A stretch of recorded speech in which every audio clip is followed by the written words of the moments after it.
6 पुणी 6 तापरे 6 पुणी 6 एहीपरि एकाथरे 8 छक्का मारी दक्षिण आफ्रिका को धोइले वैभव सूर्यवंशी। भारत अंडर 19 एवं दक्षिण आफ्रिका अंडर 19 मध्य द्वितीय युव दिनिकिया मैच रे वैभव सूर्यवंशी एक द्रुत अर्धशतक हासिल करथिले।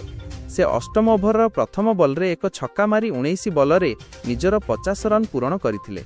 जेतेबेले से तांकर अर्धशतक हासिल करथिले सेतेबेले से 8टी छक्का मारिथिले।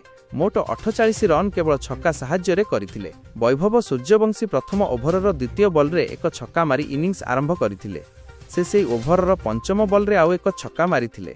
तापरे से द्वितीय एवं तृतीय ओभर रे गोटिए लेखाए छक्का मारिथिले। वैभव पंचम ओभर रे 2टी छक्का एवं षष्ठ रे गोटिए छक्का मारिथिले। 6 ओभर परे से 18 बॉल रे 45 रन करी बैटिंग करुथिले। परवर्ती ओभर रे भारतर प्रथम विकेट पड़िला।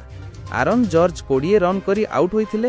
एही ओभर दक्षिण आफ्रिका 19 वर्षरु कम दल पई एक भल ओभर थिला। मात्र 5 रन देई अष्टम ओभर रे स्ट्राइक नैथिबा वैभव प्रथम बॉल रे एक छक्का मारी तांकर अर्धशतक पूरण कले। 19 बॉल रे 51 रन संग्रह करिबा परे वैभव केवल छक्का मारी 48 रन करि सारिथिले। तांकर अर्धशतक पूरण करिबा परे से परवर्ती 2टी बॉल रे आउ 2टी छक्का मारिथिले। से सेही ओभरर चतुर्थ बॉल रे तांकर प्रथम चौका मारिथिले। वैभव सूर्यवंशी नवम ओभरर प्रथम बॉल रे आउट होइथिले। से 24 बॉल रे 10 छक्का एवं गोटिए चौका मारी 68 रनर द्रुत इनिंग्स खेलिथिले। लाइक शेयर फॉलो करंतु। आहुरी क्रिकेट अपडेट पाई कमेंट बॉक्स रे निश्चय जणांतु।